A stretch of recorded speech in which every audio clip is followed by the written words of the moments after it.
What's happening, y'all? Nightingale had to say on the Oh, subject we of got some giving, Earl and Nightingale coming. things that can happen when we turn the focus of our Sound thoughts like and they talking energies about away giving. from ourselves and onto the It's wider gonna be a world. good one. Let's get right. Get some scenery, some greenery. 7 a.m. I had the opportunity to make a speech to the Missouri Community Betterment Association meeting in Jefferson City some time back. They're doing a really good job of trying to improve the standards and attractiveness of their communities.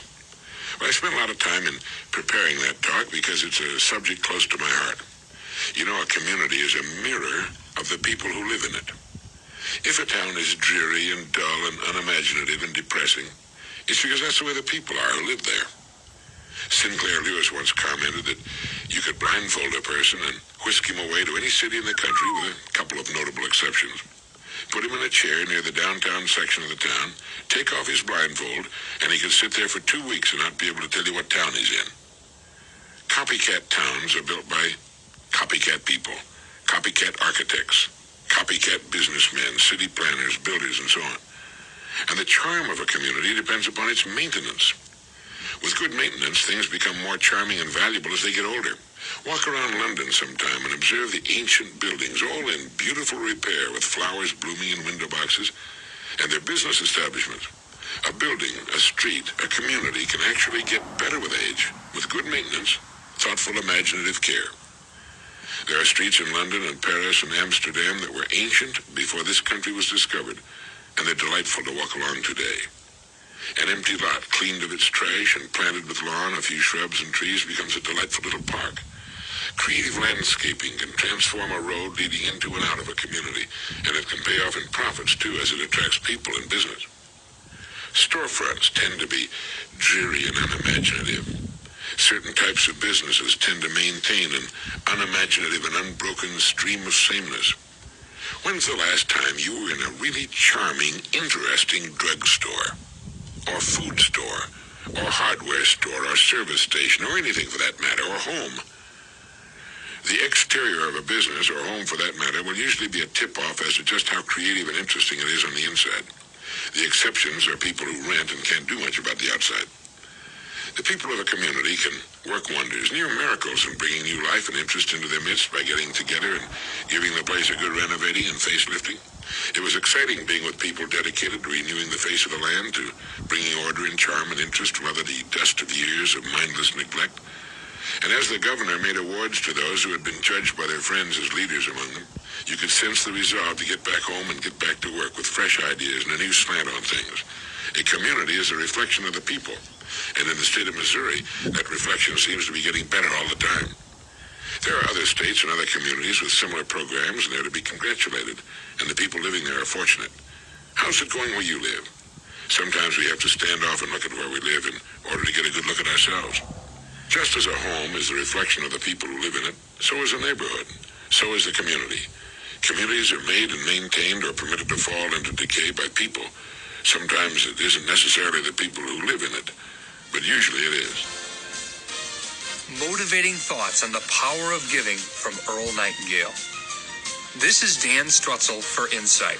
Thanks for listening, and be sure to join us again next time when you'll No, definitely a quick one. leading experts on achieving success That was one lap. in all areas of your life.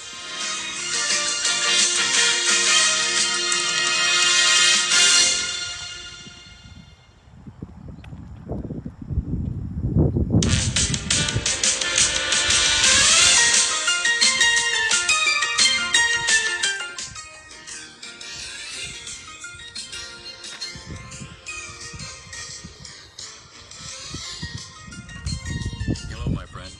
This is Vic Conant with another hopefully life-enhancing issue of Insight. It's always our sincere intention to give you ideas that will add significant quality to your life.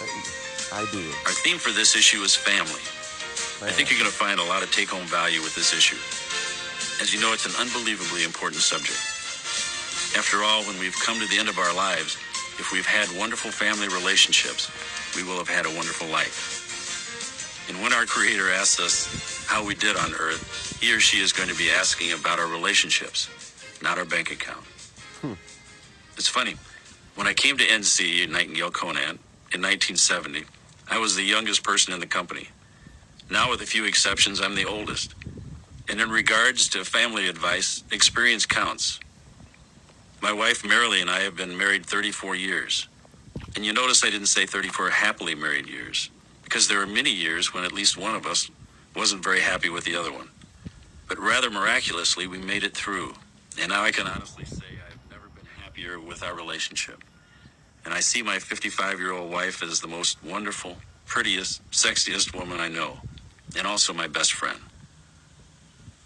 At the same time, over those 34 years, just like the national average, we've watched about half the couples we know get divorced, and another significant percent live in, as Thoreau might say, quiet unhappiness. Well, here are a couple ideas that I believe helped Marilee in my relationship, and I hope might be helpful to you as well. In the last issue of Insight, I talked about discipline. And by the way, how did you do on your discipline exercise? I don't think I've received an email from you yet.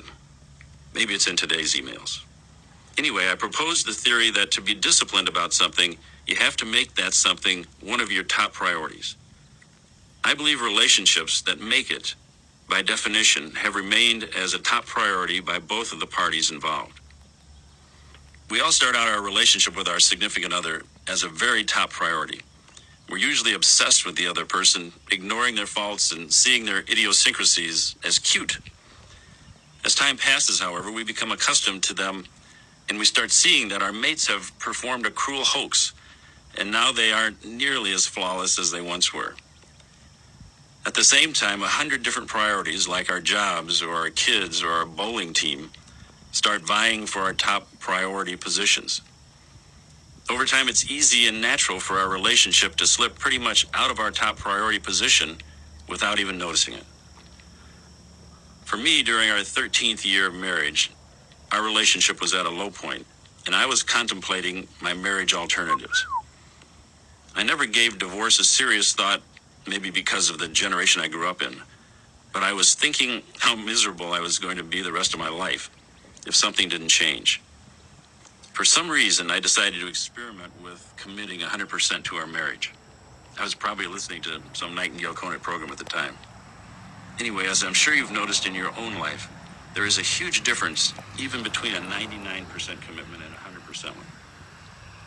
All I know is that when I made that commitment, something magical seemed to happen. There were many tiny changes that started happening. Among them, Marilee started looking prettier, and I naturally started complimenting her more. Before I knew it, I was enjoying her more, and she naturally responded by being nicer to me too. Looking back now, in the light of last month's insight, maybe it was as simple as having brought our relationship back up to the top priority position that it always deserved. So my first question to you is, what is your current percent of commitment toward your most significant relationship? If you don't think you can honestly say it's 100%, maybe trying my 100% commitment experiment might be interesting. Another way to look at it might be, where on your top priority list is your most significant relationship? If it's not at the very top at the moment, you might want to experiment with making it your top priority for a while and see what happens. Let me give you one more idea. I have a theory that at any point in time, each of us is working on our own unique personal life issue. Let me explain. At some point in my youth, I decided I could control my health. And since then, I have virtually never been sick. On the other hand, my daughter and my wife have had health issues. My daughter, Chapel, went through a couple years of being sick all the time, missing a lot of school, and I was very judgmental toward her because I couldn't understand why she couldn't control her illness like I could. After all, in my mind, I knew illness was all mentally controlled, and she should be able to control her health also if she just applied herself. I was being very hard on Chapel until a wise friend and confidant of mine told me, listen, Vic, at this moment, Chapel seems to be working on illness as her life issue. Your life issue is different. By the way, my life issue happens to be aspects of managing Nightingale Conant. Just like seeing Chapel's health issue as easy for me, there are areas of management that just confound me that I know many of my business friends see as ludicrously simple, and I know they wonder at times why I don't get it. Anyway, My friend finished by saying, Chaplain, you both have life issues.